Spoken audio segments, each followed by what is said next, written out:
So hello guys, welcome to my YouTube channel. सबैलाई नमस्ते हेर्दैछु हैन। म चाहिँ अहिले दुबई छु, अब दुबईदेखि बोल्दैछु हैन। अब म भन्न चाहन्छु दुबईको बारेमा।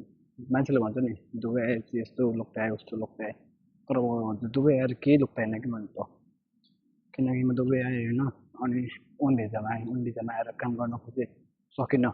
फर्स्ट फर्स्टमा सकिनँ। अनि त्यसपछि काम गरेँ। वेटर ल्यान्डमा गरेको काम हैन अनि वेटरमा यस्तो सोचेँ कि राम्रै हुन्छ जब अलिकति राम्रै सोचेँ हैन। त्यसैले अलि राम्रो लाग्यो। अहिले त गर्मीमा यस्तो गर्मी छ मलाई भोल्न पनि त्यस्तो आइरहेको छैन हैन। अब हाँसो के लाग्ने र हाँसो लाग्छ हैन लाग्नु त। तर हेर न यति पसिना हुँदाखेरि नि अब हिँड्दै जानु खोजेको रुममा। अब रुम जानलाई समथिङ लाग्छ अब 7 मिनेट 8 मिनेट लाग्छ हैन। होइन त म हिँडिसकेको छु, पहिले आधी घन्टा हिँडिसकेको छु।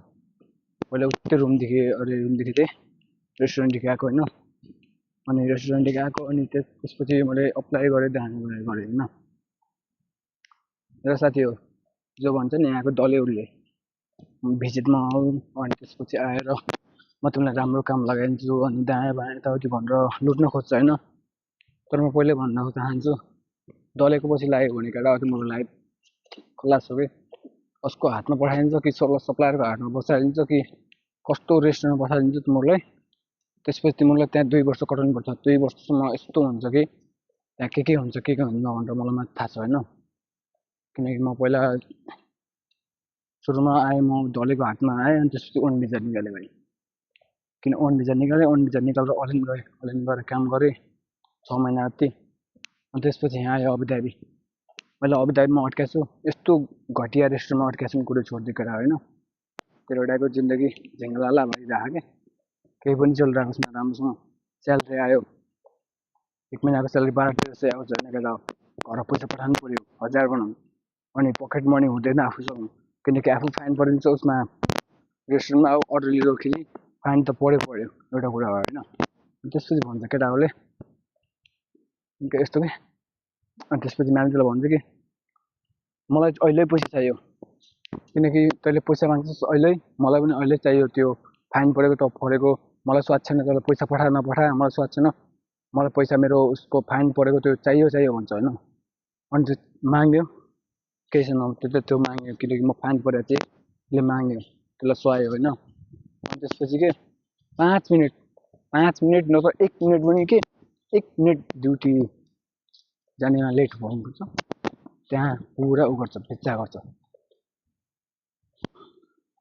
अनि साँझ जाने बेला फेरि आधी घन्टा लेट गयो पनि किन यति छिटो लास्टले अब दायाँ बायाँ के हो हुन्छ नि। अब मर्निङ आउने 1 मिनेट लेट हुने बेला अनि गिरगिरी गर्छ। अनि साँझ आउने बेला फेरि साँझ रुममा जाने बेला हुन्छ नि। अब छिटो जान खोजिन्छ आफू किनकि आफू छिटो आएको हुन्छ छिटो जान खोजिन्छ हैन। चार्ज दिँदैन जस्तै दुबई लाइफ भनेको हैन यस्तो लाइफ रहेछ नि। म फर्स्ट आएँ अनि आएर पनि बुझिसकेँ हैन केटा। गयो भने नेपाल अब समथिङ मेरो 9 महिना छ, 9 महिनापछि म नेपाल जान्छु। त्यसपछि गएपछि म आउँदैन दुबईमा। चाहे जसले जे भनोस् म आउँदैन। दुबई भनेको त सबभन्दा घटिया हो यार। म आएको 15 महिना भयो, 15 महिना मैले बुझिसकेँ कस्तो हुन्छ के हुन्छ भनेर हैन। अनि प्लस नाता सबै दायाँ बुझिसकेँ। अब नेपाल गएपछि म सिधै युरोपतिर भिजा लगाउँछु अनि युरोप लगाएर युरोप चलाइदिन्छु।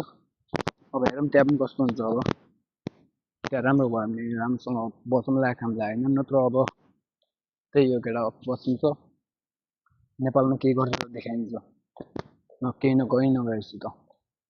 सोचेको छु नेपाल गएपछि यस्तो गर्छु भनेर सोचेको छु हैन। तर हुन्छ कि हुँदैन केही थाहा छैन केटा।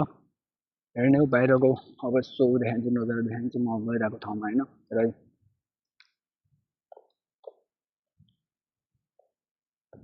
साइडतिर हेरेर केटा लाइट यस्तो भयो हैन। यहाँ यताउति छ एरियामा केटा यस्तो हिँड्नु पर्छ के यस्तो हिँडेर गयो। सोचे के भन्ने अरू केटा ल यति हेरिदिएको हैन। थ्याङ्क यू सबैलाई जतिले हेर्नुभयो नहेर्नु अब के भन्नु हैन। अनि अब आजको हप्ता चाहिँ भयो। अब भोलि हाल्छु मेरो साथी होइन। एउटा छ मेरो साथी बुटोलदेखि मेरो घर चाहिँ मेरो जानु होइन किन चुप भनेर म आफ्नो घरको ठाउँ त किन भन्दैन